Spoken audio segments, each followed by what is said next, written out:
Hello friends, নানান ব্যঞ্জনে তোমাদের সকলকে স্বাগত জানাচ্ছি। তো আজ এখানে দেখো আমি পাঁপড় ভেজে নিচ্ছি, নিরামিষ রান্না করব। তো পাঁপড়গুলো ভেজে এখন উঠিয়ে নেব।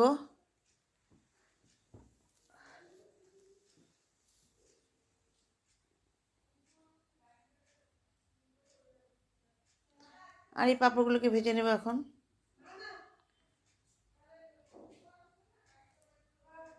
এখন তেলের মধ্যে জিরা ফোড়ন দিয়ে নিয়ে এখন এখানে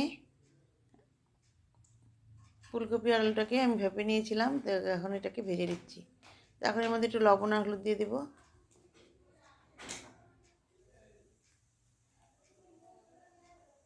তো লবণ দিয়ে দিয়েছি, একটু এখন একটু হলুদ দিয়ে দিলাম, দিয়ে এখন ভেজে নিচ্ছি ভালো করে।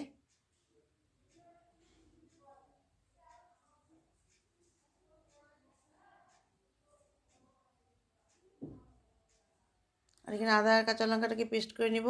ফুলকপি আলুটাকে উঠিয়ে নিয়ে এখন এখানে শুকনো লঙ্কা আর তেজপাতা ফোড়ন দিয়ে নিচ্ছি।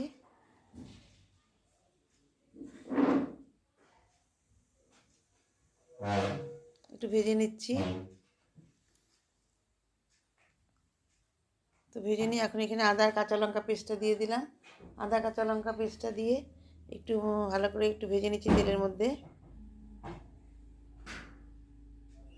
ভেজে নিয়ে এখন এর মধ্যে টমেটো পেস্ট দিয়ে দিলাম।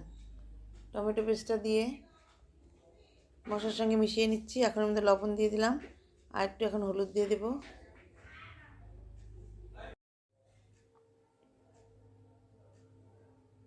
তো হলুদটা দিয়ে এখন ভালো করে মিশিয়ে নেব।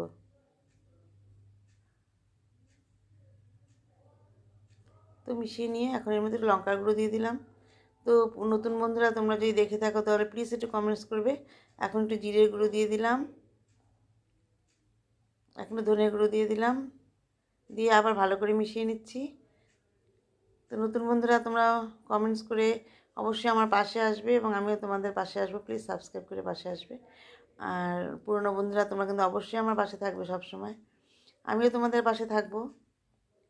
অনেক সময় হয়তো কোনো অসুবিধা দেখতে পাইনি, জানো তো আমরা সবারই তো আমাদের একই অবস্থা, রান্না বান্না করে তারপর সংসারে কাজ করে তারপরে এগুলো ব্লগ দিতে হয়। তো এখন এর মধ্যে একটু গরম জল দিয়ে দিলাম। তো গরম জলটা দিয়ে তারপরে একটু ভালো করে মিশিয়ে নিচ্ছি আর মশলাটাকে একটু কষিয়ে নেব।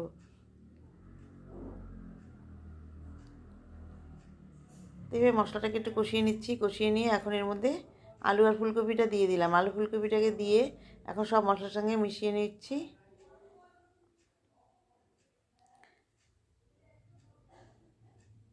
আর ফুলকপিটা না আমি একটু কড়া করে ভাজি, কারণ কি ভাজলে না খেতে টেস্ট হয়। এর মধ্যে এখন একটু গরম জল দিয়ে ফুটিয়ে নিয়ে তারপরে আমি পাঁপড়গুলোকে দিয়ে দিলাম। তো আরও পাঁপড় আছে, এগুলোকে আর দেবো না, যদি লাগে তো দেবো, নাহলে দেবো না। এভাবে পাঁপড়টা মিশিয়ে নিয়ে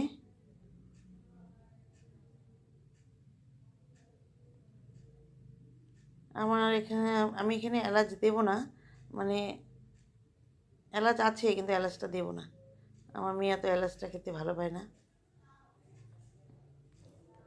তো এখন আমি এর মধ্যে দিয়ে দেবো হচ্ছে একটু ঘি দিয়ে দেবো আর সামান্য একটু মিষ্টি দেবো।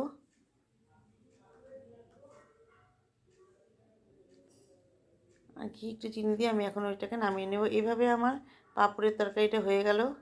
আর তোমাদের যাদের যাদের মানে গরম মশলা দিতে ইচ্ছা করে দেবে, কারণ আমি দিলাম না, কেন এই মেয়ে খেতে চায় না, ওই জন্য আজকে নিরামিষের দিন তো, পরে ভাত না খেলে মুশকিল। তো খাবে তো একটুখানি ভাত। যাই হোক বন্ধুরা, তোমরা সবাই ভালো থেকো, সুস্থ থেকো এই কামনা করছি। আমার পাশে থেকো। নমস্কার।